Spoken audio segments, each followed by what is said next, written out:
Hello everyone. तो हम जा रहे हैं कहाँ, कौन से मंदिर जा रहे हैं मैडम? पूर्णेश्वर मंदिर। हेलो बोल। हेलो पूर्णेश्वर बोलो मिस्टर मैडम। Hello hello.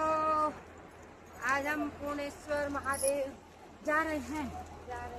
रिंगा ले ये हमारी रिंगा यात्रा है। हाय बोलो मैडम। मेरी तीसरी है। पिछले बार भी हम आए थे और इस बार भी मैम लोग जा रहे हैं और उनके साथ मैं भी आ रही हूँ। व्रत के दिन भी आया। हाँ जी मैडम। ये मैडम हाय करते चलो मैम। आज हम मंडल घाटी के पूर्णेश्वर महादेव के दर्शन करने आए हैं। सभी भक्तजनों का बहुत बहुत धन्यवाद। पूर्णेश्वर महादेव की कृपा दृष्टि बनी रहे हमारे पूरे विद्यालय परिवार पर, समस्त संसार पर। हे महादेव, तुम कल्याणकारी हो, इस संसार का कल्याण करना। जय हो पूर्णेश्वर महादेव की। जय हो।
Nace